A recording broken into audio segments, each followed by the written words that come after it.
سورہ معاہدہ۔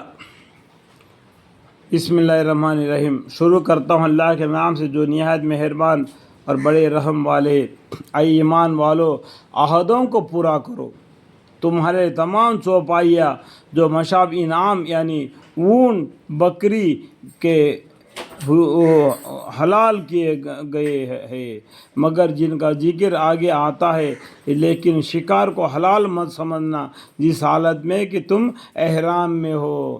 جب احرام باندھا ہے انیک کعبہ شریف کا زیارت کرنے کا، حج کرنے کا احرام باندھا ہے تو شکار کرنا تمہارے لیے حلال نہیں۔ بے شک اللہ تعالیٰ جو چاہیے حکم کرے۔ ایمان والو، بے حرمتی نہ کرو خدا تعالیٰ کے نشانیوں کی، اور نہ حرمت والے مہینے کی، اور نہ حرم میں قربانی ہونے والے جانور کی، اور نہ ان جانوروں کی جن کے گلے میں پٹے پڑے ہوئے ہو، اور نہ ان لوگوں کے جو کہ بیت الحرم کے کثرت سے جا رہے ہو، اپنے رب کے فضل اور رضامندی کے طالب ہو۔ اور جس وقت تم احرام سے باہر آ جاوے تو شکار کیا کرو، اور ایسا نہ ہو کہ تم کو کسی قوم سے جو اس سبب سے بغض ہے کہ انہوں نے تم کو مسجد حرام سے روک دیا تھا، وہ تمہارے اس کا باعث ہو جاوے دے کہ تم حد سے نکل جاؤ، اور نیک اور تقوی میں ایک دوسرے کا اعانت کیا کرو، اور گناہ اور زیادتی میں ایک دوسرے کی اعانت مت کرو، اور اللہ تعالیٰ سے ڈرا کرو، اور بلا شک اللہ تعالیٰ سخت سزا دینے والے ہیں۔ تم پر حرام کیے گئے ہیں مردار اور خون اور خنزیر کا گوشت، اور جو جانور کی غیر اللہ کا نام زرد کر دیا گیا ہو، اور جو گلا کٹنے سے مر جاوے، اور جو کسی کے ضرب سے مر جاوے، اور جو گر کر مر جاوے، اور جو کسی کے ٹکراؤ سے مر جاوے، اور جس کو کوئی درندہ کھانے لگے لیکن جس کو ذبح کر ڈالو۔ اگر اس کے اندر کچھ جان ہو تم تب اس کو ذبح کر دو تو تمہارے لیے حلال ہو جائے گی۔ اگر اس طریقے سے وہ مر گیا تو وہ تمہارے لیے حرام ہے، تو مرا ہوا چیز کو نہیں کھانا۔ اور جو جانور پرستش گاہوں کے ذبح کیا جاوے، اور یہ تقسیم کرو ذریعہ کرا کے تیروں کے، یہ سب گناہ ہے، یہ سب گناہ ہے۔ آج کے دن نامید ہو گئے کافی لوگ تمہارے دین سے، سو ان سے مت ڈرنا، اور مجھ سے ڈرتے رہنا۔ کس سے؟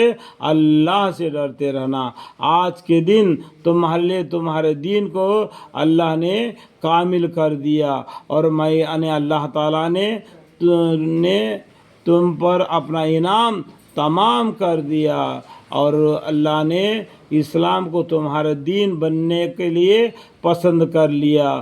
پس جو شخص شدت کے بھوک میں بےتاب ہو جاوے، بشرطے کسی گناہ کا تعارف اس کا مائل نہ ہو، تو یقین اللہ تعالیٰ معاف کرنے والے ہیں، رحمت کا والے ہیں۔ دیکھو اللہ تعالیٰ نے پہلے سب چیزوں کو حرام بتلا دیا، بالکل حرام بتلا دیا، لیکن اس کے اندر پھر بھی ڈھیل دے دیا اللہ تعالیٰ نے، لوگ اور بھی ڈھیل دے دیا۔ جو شخص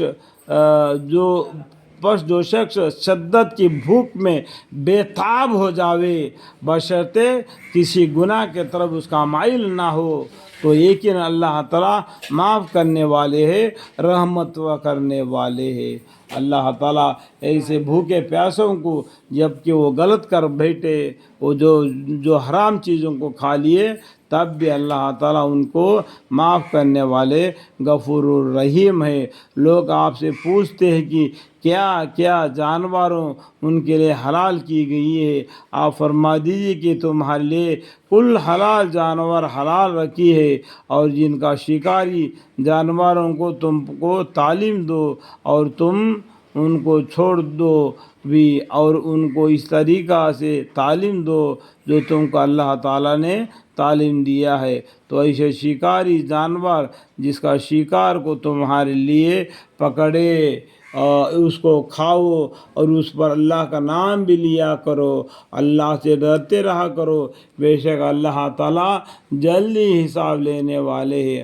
آج تمہارے لیے حلال چیزیں حلال رکھی گئی ہے، اور جو لوگ کتاب دیے گئے ہیں ان کا کھانا یعنی ذبیحہ تم کو حلال ہے۔ دیکھو اللہ تعالیٰ کیا بولتے ہیں، آج تمہارے لیے حلال چیزیں حلال رکھی گئی ہے، اور جو لوگ کتاب دیے گئے ہیں ان کا کھانا یعنی ذبیحہ تم کو حلال ہے، اور تمہارا کھانا یعنی ذبیحہ ان کو حلال ہے۔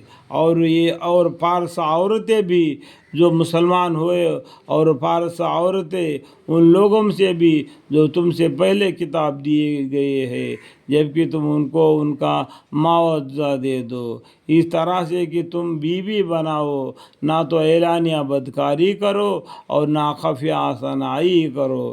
اور جو شخص ایمان کے ساتھ کفر کرے گا تو اس شخص کا عمل غارت ہو جائے گا، اور جو شخص ایمان کے ساتھ کفر کرے گا تو اس شخص کا عمل غارت ہو جائے گا، اور وہ آخرت میں بالکل ضیاء کار ہوگا، وہ آخرت میں بالکل ضیاء کار ہوگا۔